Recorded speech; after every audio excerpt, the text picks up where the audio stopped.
Hello and welcome, my friends. Welcome to Saturday. Welcome to the full worm moon. Whew. Okay, so now we're into spring, we're into Aries, and we're starting into the full worm moon. Now, historically, this is where some of us, depending on where you live, will depend on whether this is true or not, that the worms start to, well, wake up and start to work around in the earth. I live in Canada. It's not going to happen. Not for a couple of months. However, I appreciate that there are some places that do have a full and amazing growing season. Mine's very short. So, very, very short. So that is the history, a very brief history of why we have the full worm moon coming up in March. Whether or not you see the worms, whether or not they actually are moving around in the earth for you, that's okay. This energy does embrace that spring kind of wake up, if you will. What's even more fun, we do have kind of a partial lunar eclipse coming in on Monday night. Now, it does not matter if you see said eclipse. We don't see Mercury in retrograde, but we do have that abrupt feeling. On the good side, a lot of us will be sleeping when this happens, so we won't have it kind of like in your face as much. Just be aware that Monday night, we do have that lunar eclipse coming in. And I will be addressing it in this reading a bit. We will explore it. Well, I will ask about it. It is basically what we will do. Now the decks, I don't use this deck very often. I'm not a herbologist, and this is called the tarot, no, what is it? The Herbal Tarot deck. I don't know my herbology very well. I'm not a green witch, so we could definitely look into it. I will tell you what they are. I don't know very many of them. So if it's something that interests you, you can always look it up. And then I do have, this is the Sacred Earth Oracle. Again, we're dealing with the worms waking up. We're dealing with the Gaian energy. So let's, keep going with it.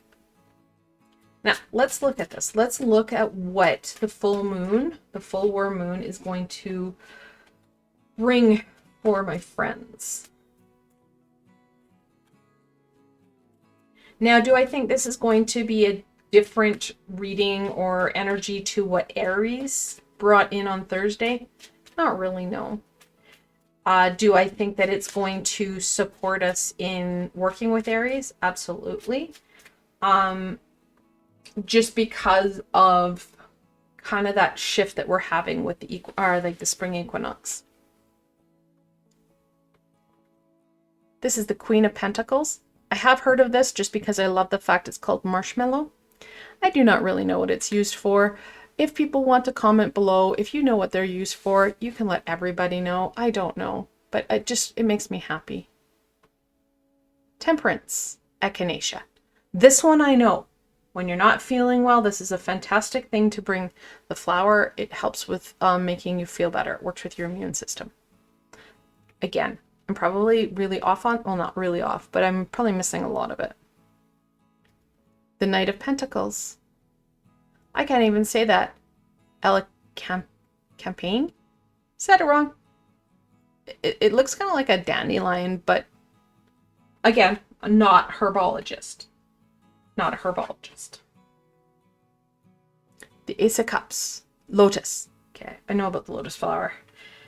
Yep. That calm, feng shui, om feeling. All right.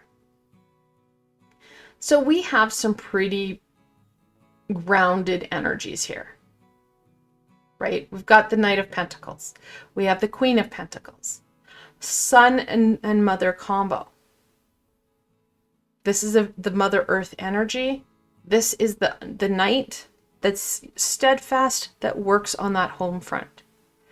Aries talked about getting ourselves unstuck. And we're going to get ourselves unstuck. Temperance brings in that balance, that energy flow that we need and that we want. The Ace of Cups, the Holy Grail.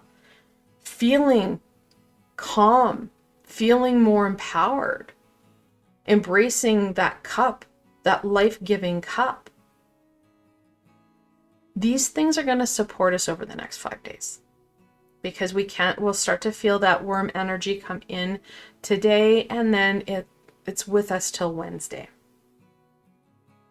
The more that we are ensuring that we are stable and grounded, the more that you actually actively and intentionally look at that energy flow, that grounded stability, you're going to find that this shift will work with the Aries energy. Aries said it will help us get unstuck. Help us. We needed to do the work. The full worm moon, and I said in the reading, I felt that it was going to support us because it didn't make sense for it not to. And this is literally giving us the step-by-step guides. Working on that energy flow, working on that balance. Is it going to be like a one and done thing? No, it won't, because it's not a one and done experience.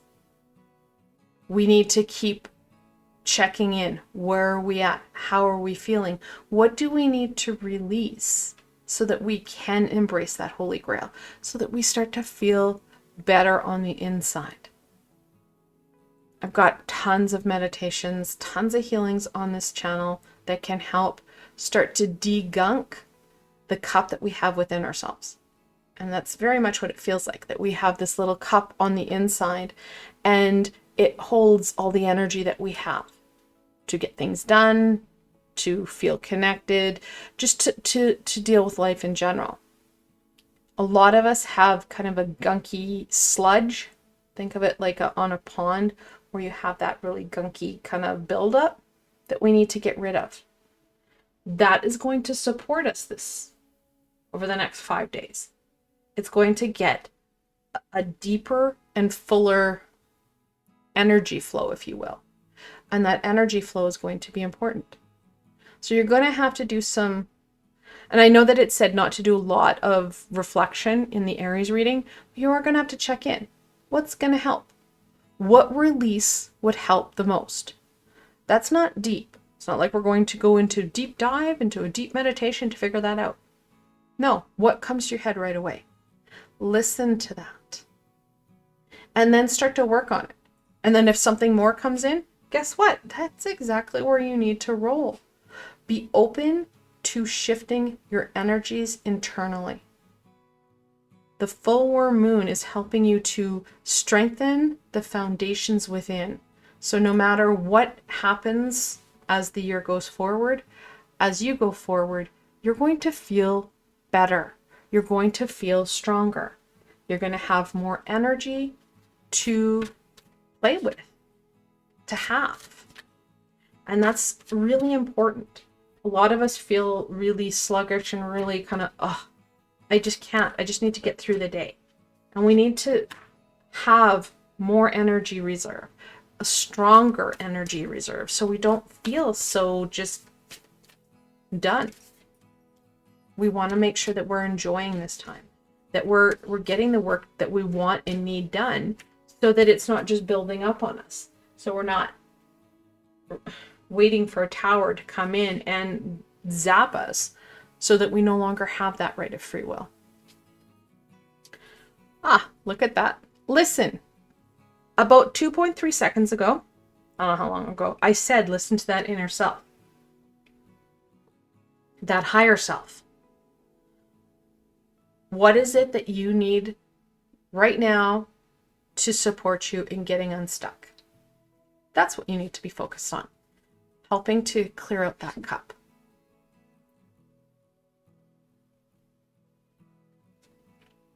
Time. It's important that we give ourselves time, for sure. Not only to do, whether it be intentional bathing, a meditation, a healing, what have you. However, know that it's going to take more than the 5 days. We're going to start that ball rolling.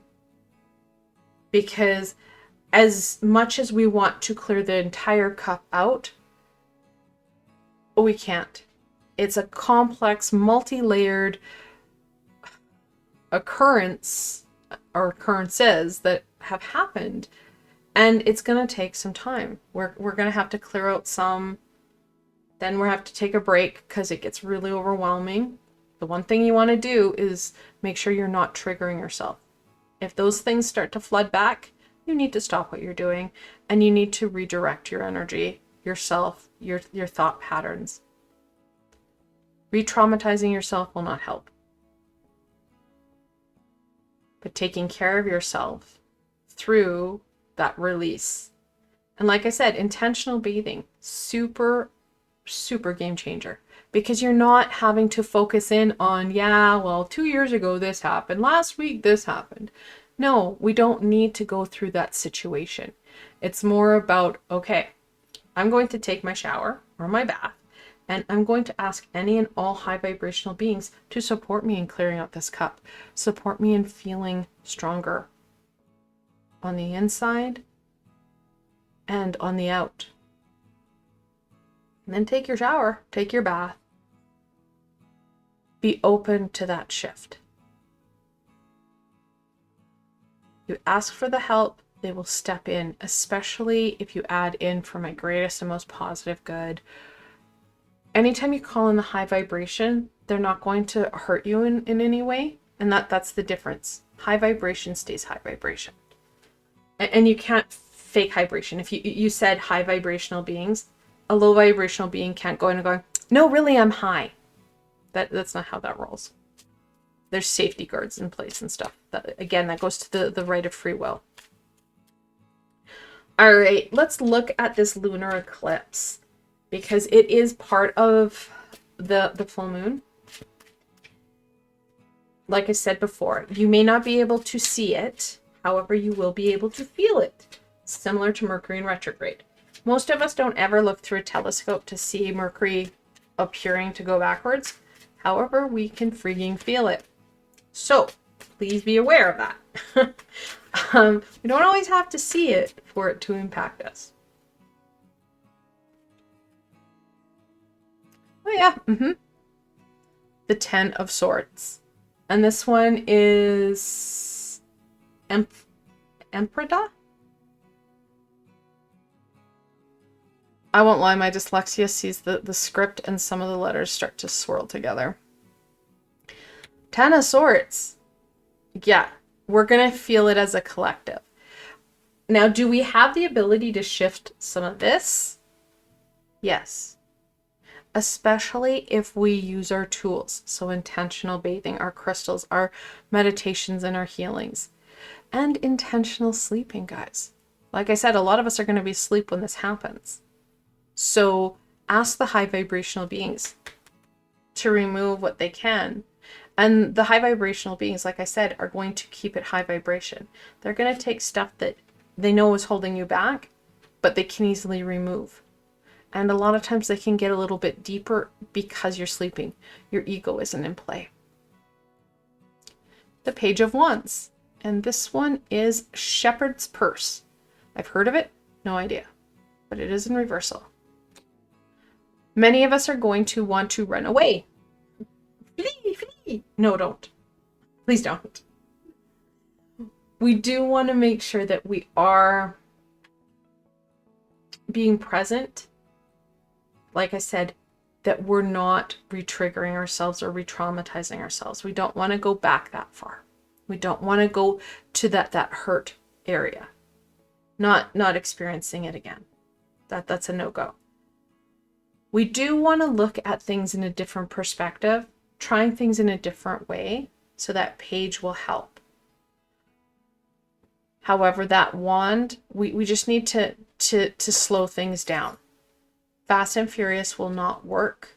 I know we've got a lot of swords here, or well, a sword. We need to slow things down. We need to be the ones that are in clear direction rather than trying to run away from the situation. The Knight of Cups. Sarsaparilla. I've heard of it. I think you can get it in like pop and stuff like that. Sarsaparilla sauce. Again, someone in chat will have to help me here. the Knight of Cups, this isn't about for us to try and fix us in a way of, oh, if I do some self-care. No, this isn't about self-care. This is more about, okay, I just need to release it. I need to think smarter rather than adding in more work, so that intentional sleeping, especially on the Monday night on the lunar eclipse, will help. Trying to stay up and work with that energy, it's a lot. And depending on where you are will depend on what time and whether or not you're going to be able to see it. This is going to be more about, like I said, working harder or working smarter rather than harder. So this is the Eight of Cups, gravel root. Sounds very earthy, won't lie. Now, I think you actually got the Eight of Cups in your Aries reading. The Eight of Cups talks about checking in. Did I say self-care is not what we really need to focus in on? No. We need to focus in on what's happening right now for us. What is going to support us? Will it touch into self-care? Sure, if it's a meditation or something to that effect. However, it could just be as much as, you know what, I'm taking an early night. Do you need to do excessive or extensive meditation? No.